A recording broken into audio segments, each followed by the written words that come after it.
ketemu lagi pada pembahasan yang baru, yaitu tentang halogen. Mari kita bahas tentang halogen. Halogen itu adalah unsur golongan 7A dalam sistem periodik. Jadi kalau kita bahas secara umum, unsur golongan halogen biasanya memiliki ciri khas. Halogen itu artinya pembentuk garam, halo ya, atau bentuk garam. Unsur-unsur halogen mempunyai 7 elektron pada kulit luarnya, artinya berarti dia berada di golongan 7A tadi.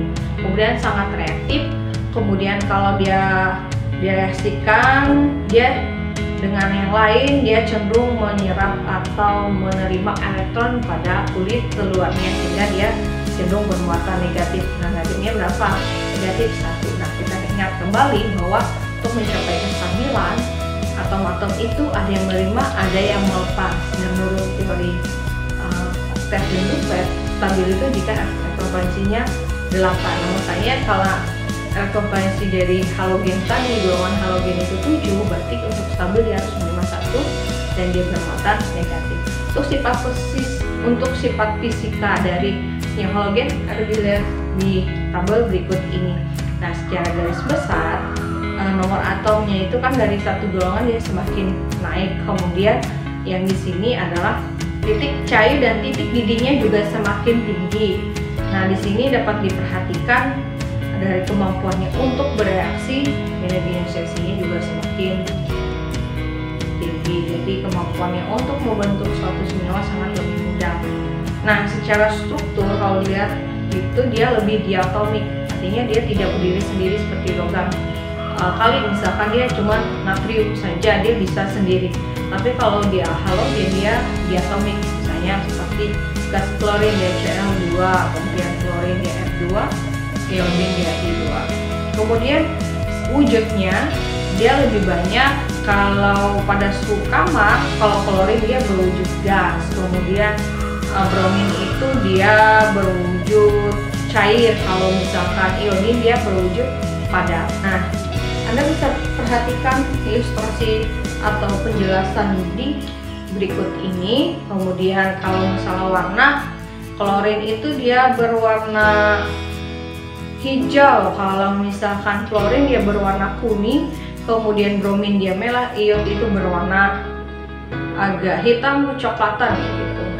Nah, kemudian aromanya ya, baunya sangat tajam dan menusuk. Nah, biasanya kalau misalnya yang mengandung klorin, anak-anak tahu kan, misalkan yang untuk memutihkan baju ya, yang kita gunakan beberapa kali untuk mencucikan baju, ini ada senyawanya, campurannya itu ada mengandung klorin. Nah, baunya seperti itu, dia menyengat sekali.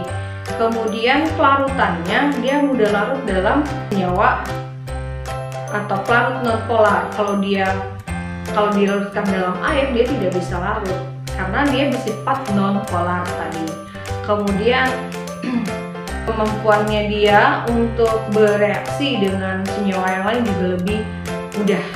Halogen yang merupakan oksidator yang sangat kuat. Jadi daya dia untuk mereduksi sangat besar, itu dimulai dari klorin. Klorin yang sangat mudah sekali dan sangat reaktif dibandingkan dengan unsur-unsur yang lain. Jadi dalam sistem periodik dari satu golongan itu dari atas ke bawah, dia mulai dari klorin itu sampai iodin dia reaktifnya malah kurang. Berarti yang paling tinggi adalah si klorin. Nah, kalau secara kimia, kalau dia direaksikan dengan senyawa logam yang lain, dia akan membentuk halida logam.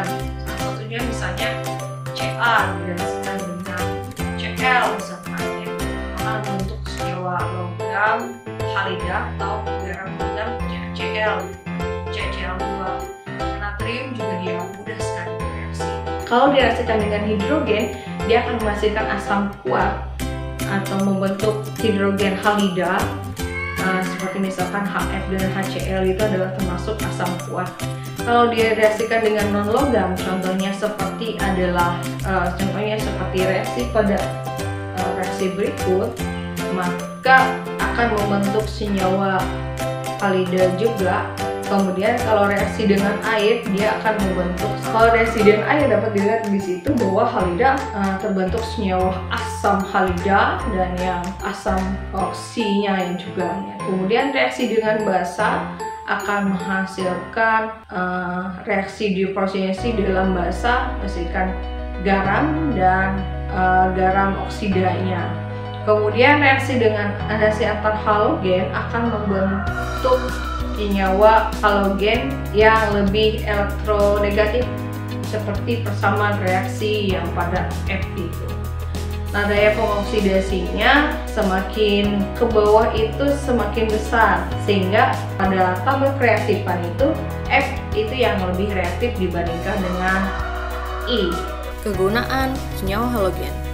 Yang pertama kita bahas adalah senyawa klorin, gas freon CCl2F2 sebagai zat pendingin lemari es dan AC, gas pendorong pada sprayer, juga digunakan pada pengawet, yaitu senyawa yang digunakan adalah NaF dan campuran pasta gigi. Asam klorida atau HF digunakan untuk mengukir kaca. Kegunaan senyawa klorin, DDT atau diklorodimetilchloroethana sebagai insektisida. PVC digunakan untuk membuat pipa pralon. NaClO dan kaporit digunakan sebagai penggelantang atau pemutih dan disinfektan air minum. Kemudian KClO3 untuk membuat korek api, NH4Cl sebagai elektroda baterai kering, KCl digunakan sebagai pupuk. Kegunaan senyawa bromin atau Br. NaBr dapat digunakan sebagai obat penenang saraf, kemudian CaH3Br digunakan sebagai zat pemadam kebakaran, dibromoetana digunakan sebagai bahan untuk memperbaiki mutu bensin, yaitu menghindari pengendapan timbal pada silinder.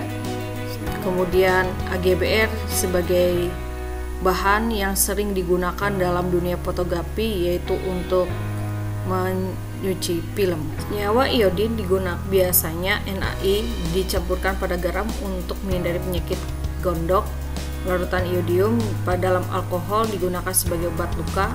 Iodopom digunakan sebagai desinfektan untuk mengobati borok. Iodium digunakan sebagai bahan untuk mengetes kadar amilum.